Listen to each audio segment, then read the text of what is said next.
Hey, welcome to the Prime Investigator Advice News Edition. This is episode 39. Let's get into it. This is a PI Advice Podcast. Yeah, boy.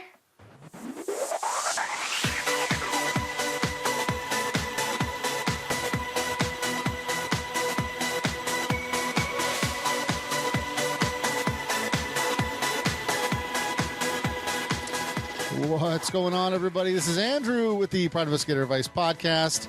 In this episode, we're just going to catch you up on a little bit of news, let you know what's going around the lines there over at the PI feed and all those other aggregates I get some of this information from.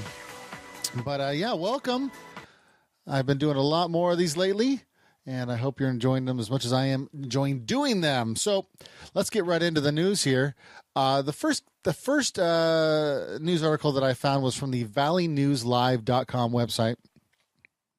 And basically it reports on the state of Minnesota. It says it has added a new law in January regarding convicted felons. Convicted felons are no longer required to reveal that they are a convicted felon on a job application.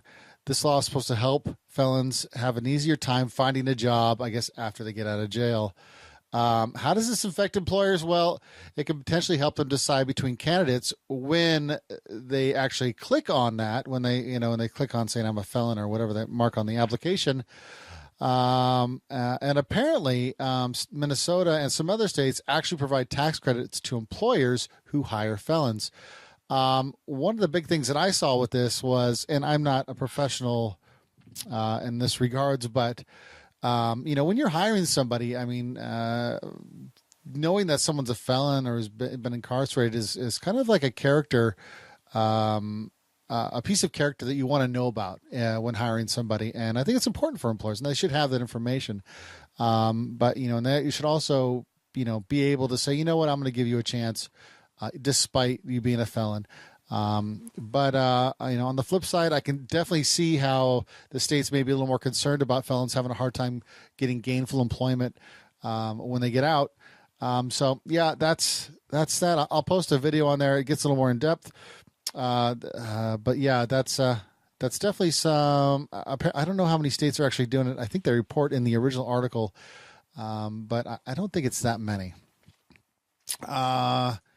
Octomom Nada Suleman faces a 5-year sentence in a welfare fraud case. The LA Times reported that Suleman faces 5 years for welfare fraud. She's most noted for having the octuplets. I think that's how you say it. Back in 2009, this is the lady who had 8 children. They're all twins. But, one thing I did learn in this article, she has 14 children in all. That is ginormous. This single mother allegedly received over $16,000 in welfare payments and could face up to 5 years in prison. As a result, Suman failed to disclose nearly $30,000 in income from personal appearances, video royalties, and I think there's some other things as well. I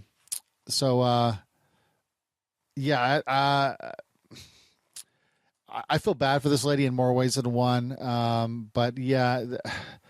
I almost don't blame her, even though it's completely wrong to do. I almost don't blame her. I think she was at, I don't know if this is reported in the news. I think she was actually stripping at some point, to, make a living. I'm not entirely sure by that, but I think I had read that somewhere. So take that with a grain of salt, maybe look it up on your own.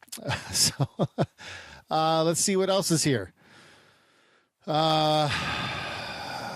From the Denver Prime Investigator blog, the author Paul Simon, not the singer, I don't think.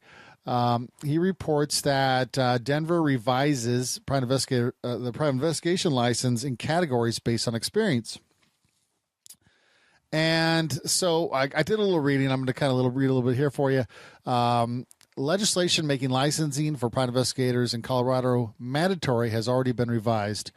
And I think they literally just did the voluntary license mid last year in 2013, to create 2 different types of licenses for investigators with different levels of experience. The latest tweaks in the bill were formally adopted during the stakeholders meeting of bill proponents in January 8th by the chaired State Senate Linda Newell of Littleton, one of the strongest legislative supporters of the bill. Newell said that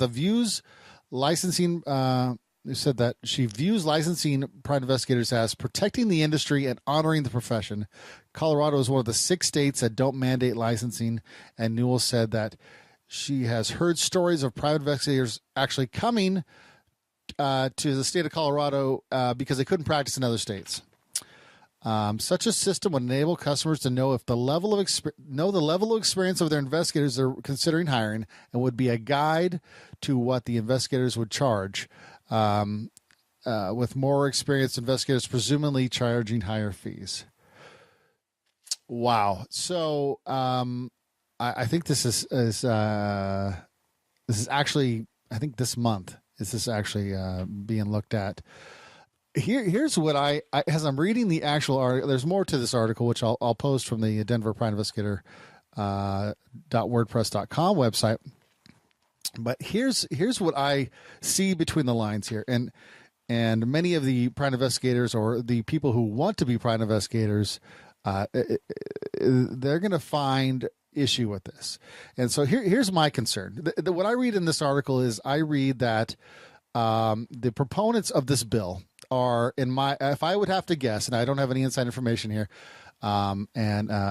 is the investigators who the old school guys, the people who have experience, maybe been doing it for 3 or more years, right? They've been doing it a while. Somebody gave them a start, or they started their profession without a license in Colorado, and so they've been able to learn things over time, and so they do this voluntary licensing thing last year, which I think is a good thing because it kind of separates the possibly unprofessional individuals versus the possibly professional people who have taken the time to go ahead and get licensed and be recognized. And so with now it looks like they're getting to this almost mandatory licensing thing where they're kind of like saying almost like, well, first of all, they're requiring the license, right? Secondly, they're making it to where you have to identify yourself as a specific experience. And I take an issue with that because that could cause problems. It's like weeding out, not in a good way, anybody with a possibility of maybe someone who does surveillance and they only have 1 year of experience versus a guy who has 10 years of experience. Well, the guy who does 10 years of experience might suck. He might be horrible. And just because he's had 10 years of experience doesn't make him better than the guy with 1 year of experience. Now, given if someone's good with their craft, they should know some things, but just because you know things doesn't make you a good investigator, or know how to do things. Like, I've when I first got into the industry, I was absorbing knowledge, all that I could, right? First year. And I was outperforming the people that had been there for many more years than I, because I feel like it was because I wanted it more, and I was getting more video. I was following people longer, and basically being a better investigator for our client. Now, so that really bothers me. I just feel, as if the new investigators kind of getting shortchanged, especially because they have to reveal their experience. Now, on the other side, of course, for the consumer, it can give them some kind of insight. But, there's other ways to go about this. There's other ways to vet private investigators as a customer, going through associations or just, questioning them. And that's more on the consumer part. They need to understand, and word of mouth is another way to do it. And that's kind of how it's gone for a long time. I mean, even today, some of the jobs that I've received have been like, hey, I know this guy. I've known him for, 8 years. I was his boss, and then, now I'm hiring him to do contract work because they knew the quality I did then, and they see the quality that I'll do now, and of course they can stop hiring me at any time. So I don't know. I have a bad feeling in my stomach about this. I feel like it's the people at the top orchestrating something that's in their benefit all across the board, and it really limits the ability for new guys to get in. Because, if you really think about it, folks, people come to the website in general to figure out how to get into this industry. Just how do I get my foot in the door? It's hard, because it's people can easily, get their amount of experience. Well, not easily, but they get their experience. They start their own business, and it's that getting that experience part is the hard part sometimes. And, you got to be hired with somebody or there's people that I know that have come through the website and come and not only through my website, but other websites that really teach about different things. And then they've been in a state where licensing wasn't required, or it was very small. They didn't have to have experience. They just had to have like college or something like that. And they started their own business, but they just learned it. They just, there was no formal class. They did research and learned how to be a good investigator, asked investigators, but there was no doing it for 3 years and then started their license. So I don't know. I don't know. If you have thoughts on this, definitely reach out to me in this blog post or through Facebook. If you're in Colorado, and you're likely a stakeholder if you're because it talks about stakeholders in here. And when I think of stakeholders, I think of really it's just the people that are already there and licensed voluntarily and that are probably all part of the association. And as for this Newell person, she says she's heard stories of investigators coming here who can't practice elsewhere. Well, I would love to read about those stories. Literally. Let's see some news stories to where someone's lost their license in one state and they went to Colorado to practice there. I want to see some formal. I don't want to hear word of mouth. I don't want to hear hearsay. Let's see some real stuff. If you're making these, if we're going to enact this law in Colorado, then let's have some hardcore evidence as to why we're pushing for this. Because to be honest with you, I'm not a professional. I don't know all the licenses in all the states, but the ones that I have been, there's been nothing like this. So this is very curious to me, and I actually hope this doesn't go through. I wish they would maybe push something else through, mandatory licensing, but 2 levels. I'm not feeling that because there's always going to be one group of people that have more experience than the other people. You know what I mean? But who knows? We'll see how this unveils. I'm trying to be unbiased as I report this news, but I can't help defend the people that really want to get into the industry, and I think this makes it harder for them. Anyway, so going around here, how the next article on here is how we sometimes roll low-tech investigative tools in a high-tech practice. This was written by Eli Rosenblatt, actually in Pursuit Magazine at pursuitmag.com. The reason I even was drawn to this article is because Eli, he mentioned an article that I wrote, I think like a year ago in regards to investigative equipment. And what he writes in there is he kind of discusses typewriter, like old school stuff that he still uses to this date. And, some of the stuff he brought up was the typewriters, paper maps, and phone books. All of which are still, I don't know about typewriters. I don't know about that. But paper maps and phone books, if you could find them, they're still very relevant. They can help you in areas where, maybe your GPS is acting up. It's not showing something. You can refer to a paper map. It might be more up to date sometimes. Also, phone books. I found they've given me leads actually, and I think in his reference in this article, it was to going to a library and finding old phone books or reference books. When Eli wrote this article, he wrote that maps was one of the things I was missing in my Private Investigator Advice article regarding equipment. And at first I was like, really? Maps? And then I thought, probably wasn't even 5 years ago that, I would go to certain states where my GPS just wasn't up to date enough, my Garmin. And I would have to go and purchase an actual map from a gas station to help me find surveillance locations or just any location in general. Usually it was surveillance. And so they did come in handy. But here's the thing about paper maps, which, he's right to a certain extent, just in my opinion here. But also, I don't think I think that with the way technology is going, we almost don't need them. And when we do need them, you can't have every single, I mean, when you work a state, you might not have every map on there. You can get a Thomas guide, maybe that might help you with the state, but you're not, I mean, for me, I'm not always in the same state, or at least I wasn't back in the day. I'd go to surrounding states. When I was working in California, I'd be working in Nevada. And you just almost can't have a map for every area. And certainly, even then, things get outdated quick sometimes with all the construction. So I agree with them. I don't agree with them. I don't know. I'm torn. I'll probably have to write something about it just to lay out my thoughts. And so I caught another article here. This is a little bit more updated. The last one was in January. I've been holding on to it. But this is posted in February from Quran.com. It says, and this was kind of like a summary they provided. It says Bill 133. So if you're in Colorado, look for Bill 133. Now, this doesn't say exactly what the last one says. This one says Senate Bill 133 requiring private investigators to get state licenses. Colorado is only one of 5 states that don't require P.I. licenses.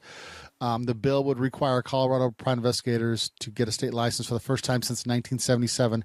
It's the 4th consecutive year the measure has been considered. This bill, I'm assuming it's part of the last one that I spoke about. It doesn't say anything about the two split things, which is curious to me that wasn't reported. But it also says that it was mandatory. So it looks like that's where they're going.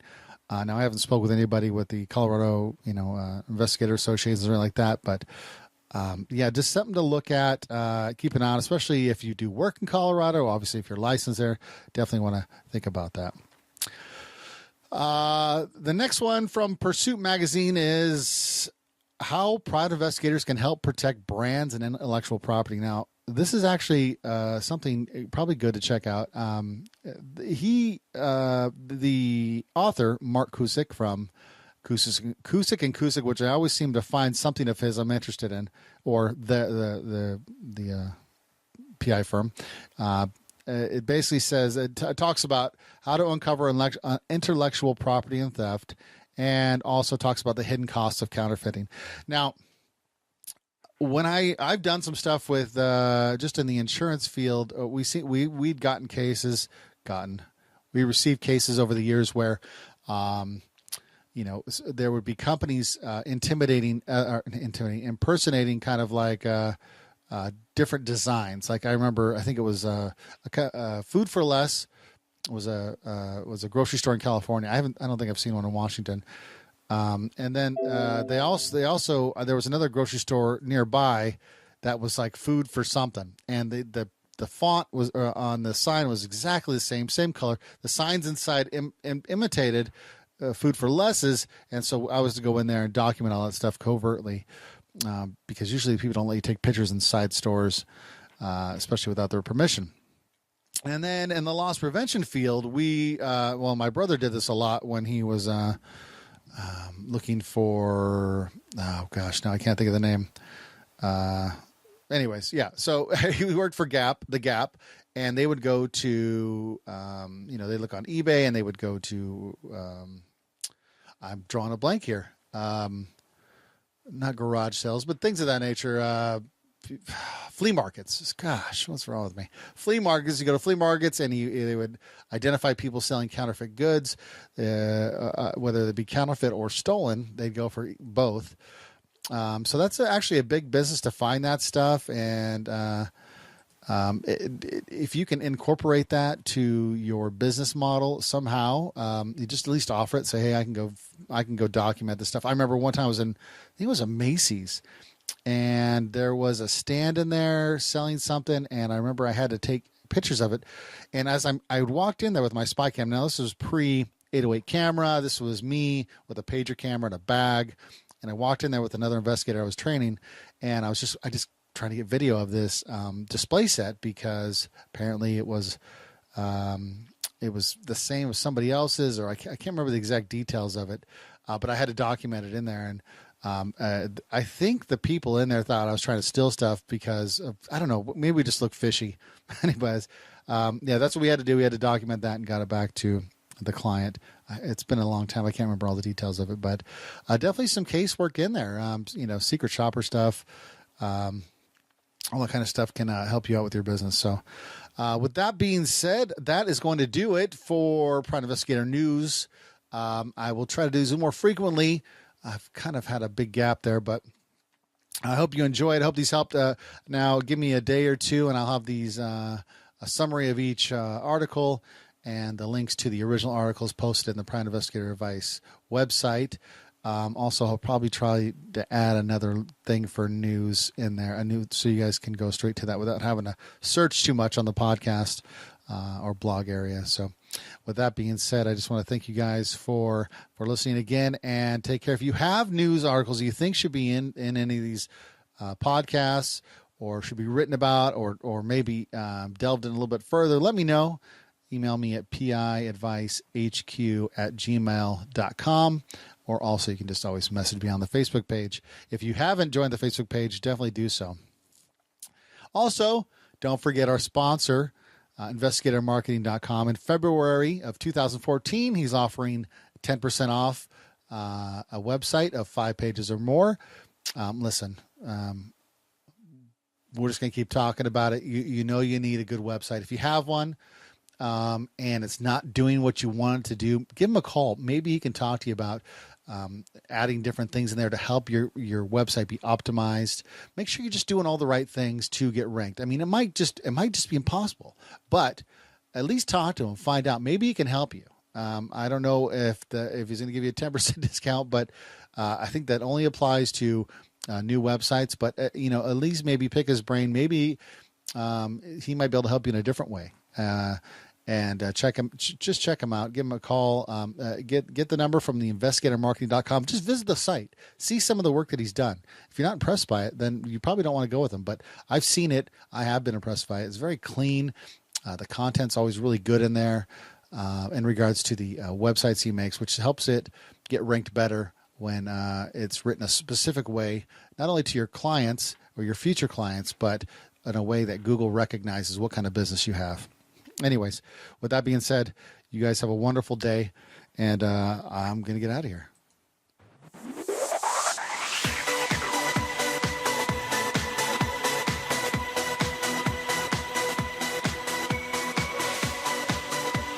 This is the P.I. Advice Podcast.